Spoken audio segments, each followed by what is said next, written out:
सरसैया पर पड़े भीष्म पितामह द्वारा युधिष्ठिर को धर्मोपदेश देना और भीष्म का शरीर त्याग करना। सूत जी कहते हैं, हे शौनक, इस प्रकार महाभारत युद्ध में मारे गए राजाओं के शोक से अत्यंत विहल होकर युधिष्ठिर कुरुक्षेत्र में सरसैया पर पड़े भीष्म पितामह के पास गए। उनके साथ उनके सब भाई सोने से शोभित उत्तम घोड़ों से युक्त रथों पर चढ़कर उनके पीछे गए और व्यास तथा धौम आदि महर्षि भी उनके पीछे पीछे चले।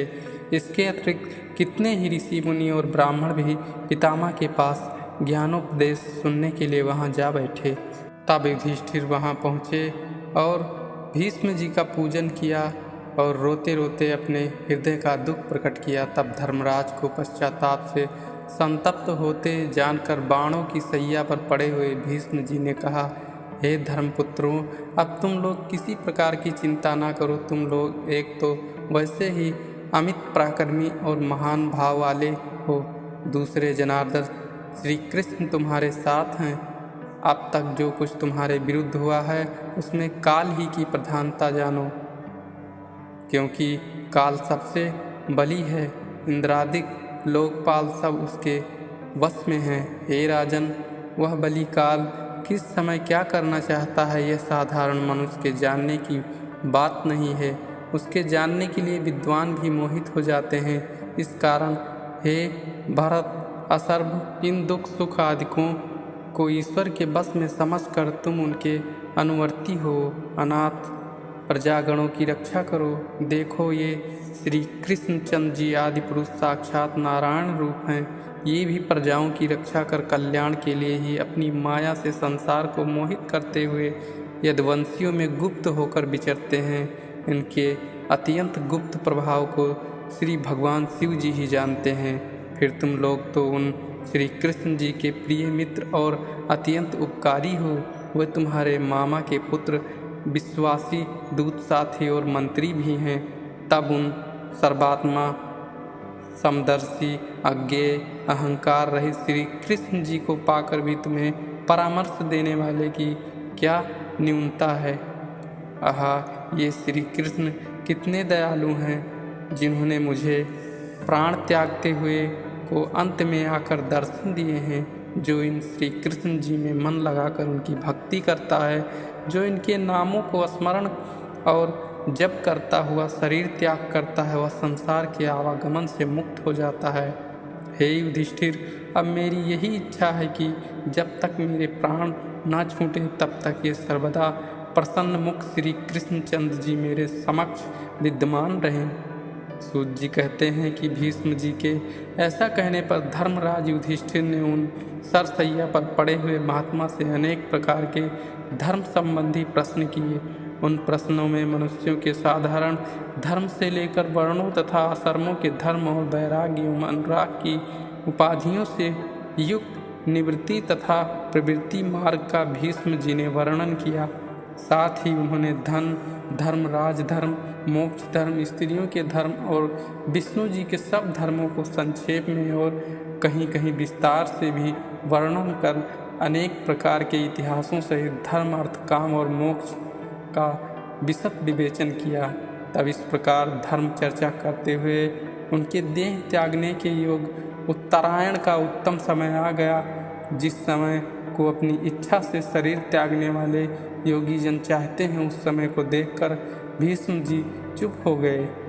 फिर उन्होंने अपने समक्ष स्थित पीत पट से शोभित आदि पुरुष चतुर्भुज श्री कृष्ण जी को देखा और मुक्त होने के लिए मुग्ध मन से उनका ध्यान किया, जिससे उनके समस्त अमंगलों का नाश हो गया।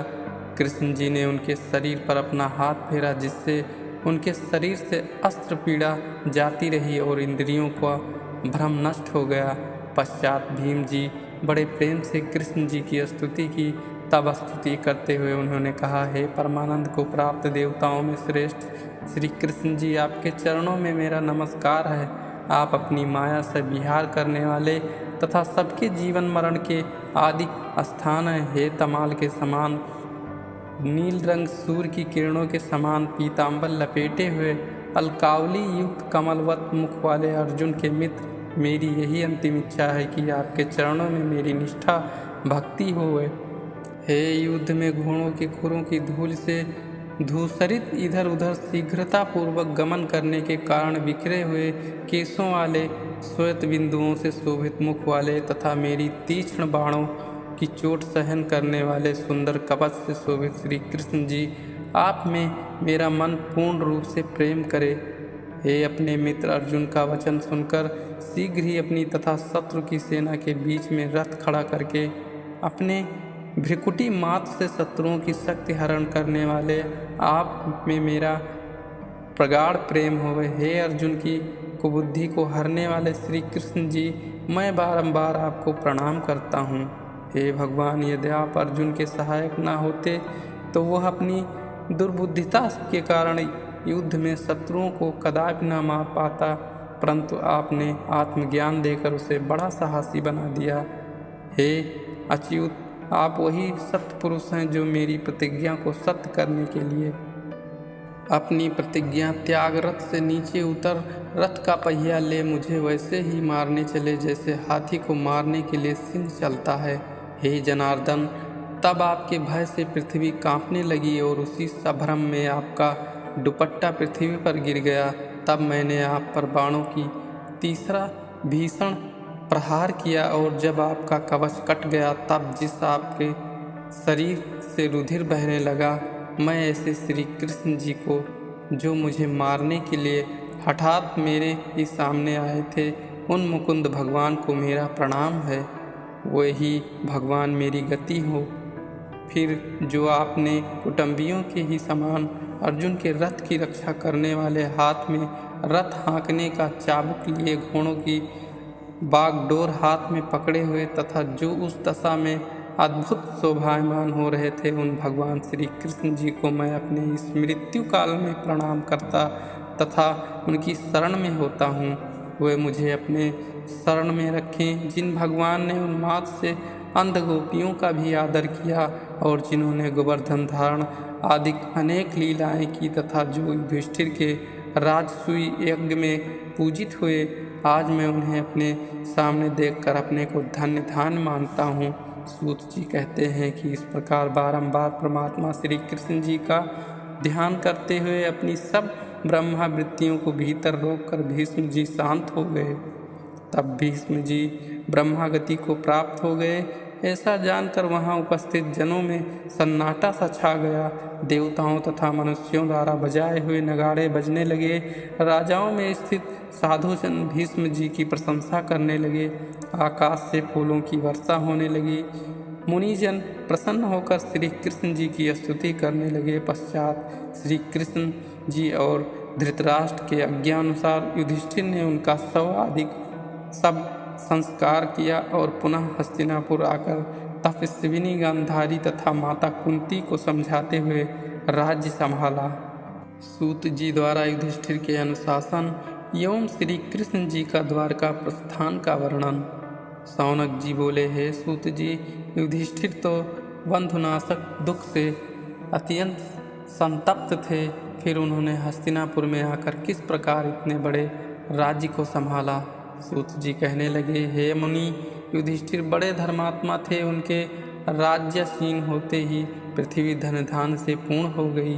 कहीं भी दैविक और भौतिक ताप न रहा। किसी को कोई रोग न होता था। सब ऋतुएं समय समय पर फूल और फल देती थी। पृथ्वी सब मनोरथों को देने वाली गायें अपने स्तनों से दूध की धार बरसाने वाली थी। नदी, समुद्र और पर्वत आदि सब स्थान में पूर्णतया व्याप्त थी। द्वारकावासी श्री कृष्ण जी बराबर हस्तिनापुर में आकर युधिष्ठिर को सत परामर्श दे जाया करते थे। तब श्री कृष्ण जी वहाँ से चलने लगते। तब द्रौपदी, सुभद्रा आदि स्त्रियाँ अपने नेत्रों से टपकते हुए आंसुओं को रोक उनको बड़े आदर सत्कार से विदा करती। नाना प्रकार के वाद्य बजने लगते। पुरवंश की सब स्त्रियाँ लज्जावश अपनी अट्टालिकाओं पर चढ़कर खिड़कियों के पीछे छिपी हुई उन पर फूलों की वर्षा करती थीं। उनके रथ पर मोतियों की झालर लगाती और अर्जुन श्वेत छत्र लेकर श्री कृष्ण जी के पीछे खड़े हो जाते थे। उद्धव और सात्विक चंवर झलते तथा इस प्रकार पुष्पों की वर्षा के मध्य में रथ पर चढ़कर चलते हुए श्री कृष्ण जी अत्यंत शोभायमान होते थे। जहाँ तहाँ ब्राह्मण लोग खड़े होकर उन्हें आशीर्वाद देते थे। यद्यपि वह स्वयं ही अद्वितीय पुरुष, प्राण पुरुषोत्तम और सब प्रपंचों से रहित हैं तथा हस्तिनापुर वासियों ने उनमें से जो सगुण प्रेम प्रवाहित किया था वो सर्वथा ही प्रशंसनीय है। जब वे चलने लगते तब पांडवपुर की कृष्ण भक्त स्त्रियों में दिन रात उन्हीं का यशोगान होता रहता। घर घर यही चर्चा होती रहती कि श्री कृष्ण जी नाम रूप रहित भक्ति की उत्कंठा से निर्मल चित्त होने से परम मुक्तिदायक और कल्याण के स्थान हैं। वह बुद्धि को शुद्ध करने वाले ईश्वर अपनी लीला से संसार को उत्पन्न, पालन और संहार करने वाले हैं। जब राजाओं में तमोगुण की प्रधानता होती है और जब वे अधर्म से केवल अपना ही उदर पोषण करने लगते हैं तब संसार का, प्रजा का कष्ट दूर करने के लिए यही श्री कृष्ण जी युग युग में जन्म लेते हैं। अपने ऐश्वर्य, सत्य, प्रतिज्ञा, दया और यश का प्रचार करते हैं। यदुवंश सर्वथा ही बड़ा प्रशंसनीय है कि जिस मथुरा में लक्ष्मीपति विष्णु जी उत्पन्न हुए हैं, ब्रज की वह स्त्रियां अवश्य बड़ी भागिनी हैं। उन्होंने पूर्व जन्म में बड़े शुभ कर्म किए थे जो आज वह इन मंद मुस्कान युक्त श्री कृष्ण जी को नित्य देखती हैं। इन श्री कृष्ण जी ने समस्त ब्रज पर मानव मोहिनी सी डाल रखी है। उन्होंने स्वयंवर में भी शिशुपाल आदि बलवान राजाओं को जीतकर अपने अद्भुत पराक्रम से रुक्मणी को, इसके अतिरिक्त उन्होंने जामवंती तथा नग्न जीती आदि तथा हजारों स्त्रियों को भौमासुरवध के समय हरण किया था। अब वह कुसंग से निकलकर परम आनंद का जीवन व्यतीत कर रही हैं। यद्यपि श्री कृष्ण जी उन स्त्रियों के घर में कभी नहीं जाते थे तथापि वह सब उनकी मंद मुस्कान से ही उन ईश्वर के दर्शन का आनंद लाभ करती थी। इस प्रकार जब श्री कृष्ण जी हस्तिनापुर में चलने लगे तब उनकी रक्षा के लिए युधिष्ठिर ने स्नेह से हाथी, घोड़े और रथ सहित अपने एक पैदल चतुर्गुणी सेना को उनके साथ कर दिया।